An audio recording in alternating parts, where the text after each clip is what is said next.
Hello there, fellow summoners. MaddogHT here. We're in Alliance War Season 29 in the last week. This is War number 10. We are up against StaRa. And this looks like it's a Russian alliance. If you do the translation on Google, it's Rogue Old Men. So yeah, we need to win this war. That's all it gets down to it. And I'm up on path 6. I don't think I've taken this path all season. There's actually only one champ on it, and it's Dr. Doom. And this has Strike Back with Aggression Fury. So I have Mr. Fantastic on the team with me today, and he's going to help on this fight. I put a Petrify and Suppression pre-fight. With the Petrify on there, I can just block the specials. I don't have to worry about dexing, worry about getting a crit, worry about missing a dex, worry about him shocking me. And nice and easy. I'm going to take some chip damage because it is just Doom. He's got some block penetration, but simple fight. Block the special ones, short, medium, light, medium combos, and he goes down. So very simple fight there. Next we're going up to the Power Snack node.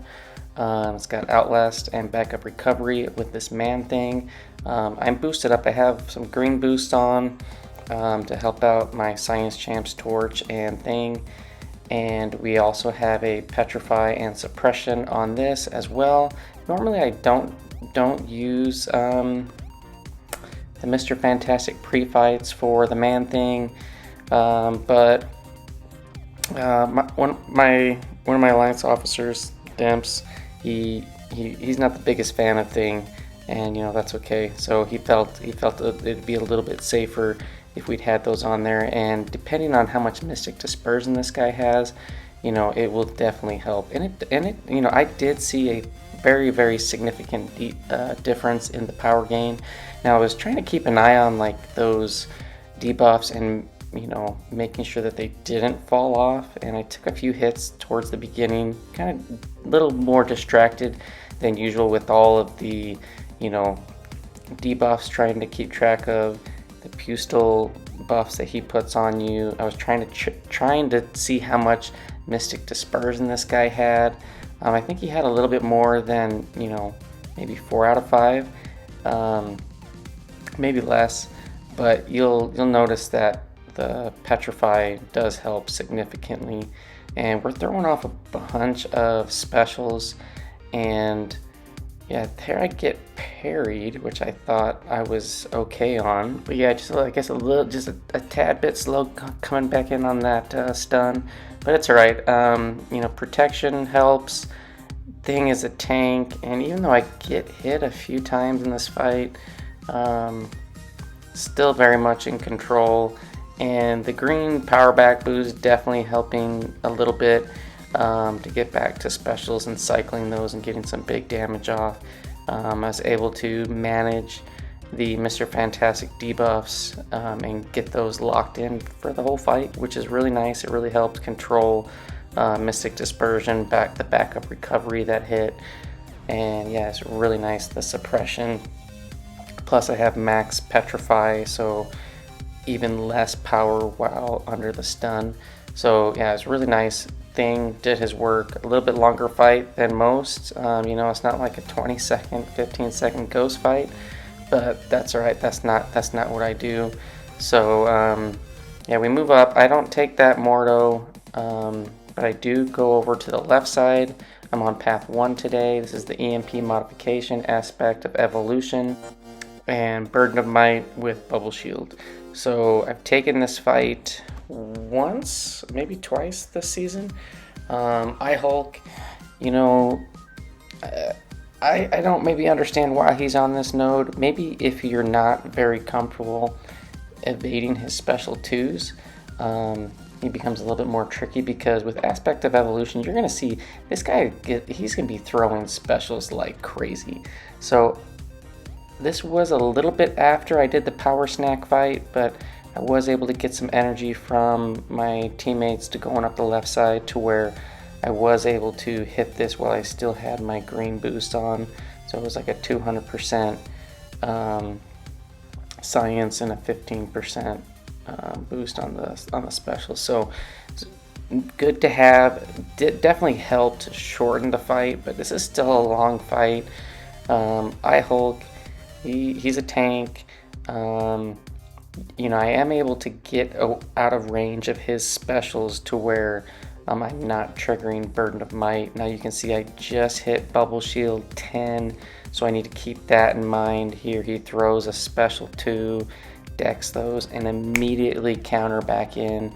It seems a little bit like it's not going to work, but that's just the timing. You dex those, and immediately after you dex, you can run back in, and you basically hit him as he's like finishing his dash at you.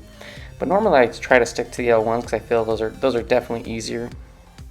But yeah, you can just see he's throwing special 1 after special 1.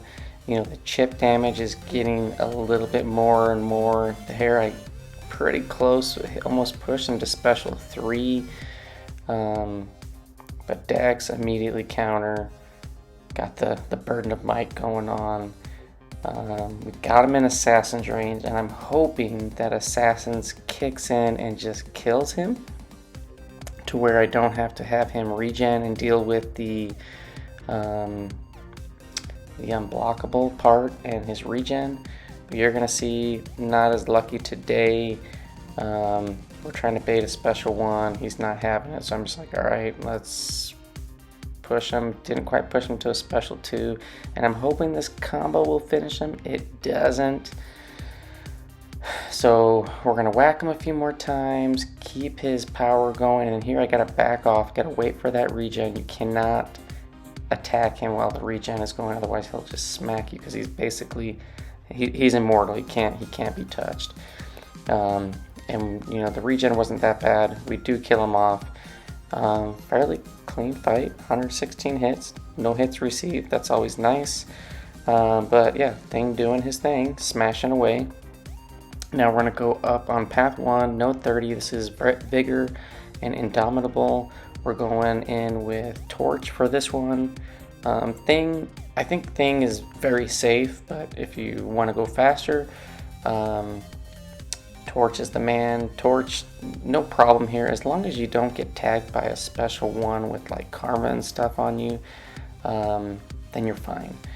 And you know, you can dex the special 1. I can dex it. That's what I do, is I dex a special 1. It's not too bad. You can push this guy to a special 2 because the incinerates. Torch is incinerate immune. But yeah, this guy doesn't even throw a special the whole fight.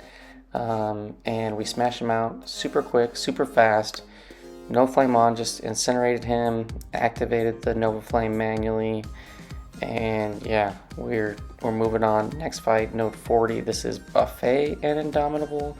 We're gonna heal up Thing, and we're going in on the Overseer with Thing. So, you know, the science champs that are immune to nullify, I really enjoy. So I don't have the Overseer, but I know he is basically immune to Buffet. Thing is immune to Buffet because he can't be nullified.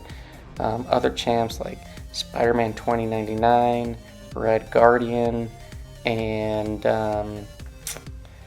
Mr. Negative, they're just really great because they don't care about Buffet, and I really appreciate that in the utility of those champs.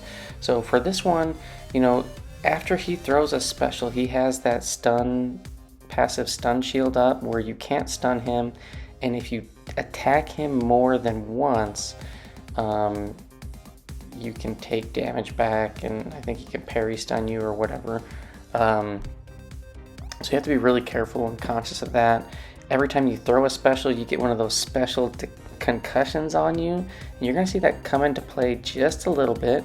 And I think it's 10% reduction in your ability accuracy on the specials. So you're going to see, gonna wait out this stun shield. I think I'm gonna get a few. We're over in the corner. We get a parry. Here we hit him with 20 rock stacks. Oh, I thought we were gonna get another special off, but no, not on the. Maybe it's the war from today where I actually fought the Overseer again. But I thought I wasn't gonna get the stun, but we killed him off. No big problem. Now on this one, we're going in with Torch. Normally I fought this Killmonger on Buffet, Chitinous, Thorns, which doesn't matter because he doesn't have a real armor up. It's Outlast and then the strike counter suppression. I fought him with Thing before. Thing works on this node, especially you really need that passive stun from the white Magneto, which I had a buddy apply for me. But Torch works as well. Basically, I'm just gonna block, don't dex, and I'm gonna try my best to manage how much reverb he gets. You know, and the reverb's all about how much power he has when you trigger it. So, if he's at 0 or very low power, then the reverb is very low. And I think this guy was a pretty low sig as well. I'll check that real quick. Yeah, it was 660. So I'm not too concerned. I do have one more fight with Torch, but Torch can just burst this guy down. It's going to get a lot of power stings. And the nice thing with having the white Magneto and the Flame On pre-fights is that he's not going to get any extra power gained from, because you can't put a debuff on him. So really good option there. Torch nukes him down. Now we have one last fight that was assigned to me. This was on the Rage, Extend, Return policy node. There's an Iron Man Infinity War, and I was boosted up prior, and you can see that I switched out my attack and health boost. I had a 15% attack and a 20% health and attack, and I swapped it out with a 10% and a 10%, a 10% attack and a 10% health and attack. And I mainly did that because we were slightly concerned that if I do a heavy towards the end, and with my masteries of assassins, I might trigger rage, and I just didn't want to get too many if I had to heavy too many times. But you can see that the rage, I think I had to get like 5,700 was the rage benchmark, and I don't think I came anywhere close in this whole fight. Basically, with Iron Man Infinity's armor ups, there is so much armor to prevent crits and to prevent big hits that, I think that was my biggest hit right there, was 3,100. And I'm just going to be blocking his specials instead of dexing them to build up more smolder, which is going to make my incinerates more potent, build up my temperature, try to keep it high, and if I can get enough on him, I'll go into Nova Flame, but I don't think I end up going in Nova Flame. And you can see he is melted, no big deal, wasn't ever concerned about going into rage, never triggered one fury. Yeah, Human Torch really does a great job on that fight, even if you don't have Nova Flame available. So yeah, that was all the fights for me. Now we're gonna go, I have one more role in this war, and that is to apply a couple Mr. Fantastic pre-fights to this Mojo. I'm applying a Petrify and a Suppression, and yeah, that's for a guy that took that with a Sherry Bomb. He took it with a Magic and did a great job. I got Vast there taking the Hazard Shift, and then we're going up against this Terrax boss, and Werewrym is gonna go get it. It's like, go get it, man. So we are just about 8.5 hours into this war, and we're clearing the map. We're finishing it, and right now we have a big fat 0. And there, I kind of precursor my message, because I know Werewrym is going to just destroy this Terrax. So let's watch it. Let's watch this fight. So this is Werewrym boss fight, Terrax with his rank 3 Black Widow Clairvoyant boosted up, and he ends up, I think, switching. I'm trying to think, does he ever, I can't remember, I'm trying to think if he ever switched into Hell, I think he switched into Hellfire mode towards the end, and he's just gonna burn this guy into the ground. We did have a Mr. Fantastic suppression debuff on. He wasn't able to refresh that, with with Terrax's, power gain to start and trying to deal with that, he wasn't able to keep that off, but no big deal. We thought it might come in handy. He throws off the special 2, puts on the buff immunity, gets a heal. He also has Quake and Nick Fury on his team. That was for his path, but it is kind of nice because he does have those 3 built-in evades, which is really nice. But I think with the True Strike, those won't come into play, or they can't come into play. So yeah, doesn't matter. But he has an indestructible boost on just in case he gets tagged. Throws off an L3, had a few charges on. Let's see how much damage this does. Probably around 30k. Yeah, 34k. And yeah, so now he's in Hellfire mode. And the one nice thing that he does really well is after he throws his special, he gets a heavy off to kind of push him back. It does give him a little bit of power, but it's an easy way to kind of get some space. You can see this, he's gonna drop back heavy, push him back. He's gonna start losing some power. He gets rid of one of the indestructibles on him, and he's just gonna wait it out. He's playing very safe, not taking too much risk. And Claire, she does great damage. I know there are options that can do this probably faster, but Claire is really safe. Especially, you can go back if absolutely necessary and switch into the bleed curse and be able to heal. So long as you don't get too many armor breaks on you, it's not that bad. The opponent could have max despair, so if you get too many armor breaks on you, like your heal from like a bleed L2 won't be as potent. But you can see he just keeps cycling the L2s. He does have the Mystic boost on to help kind of get back quicker so he can cycle more.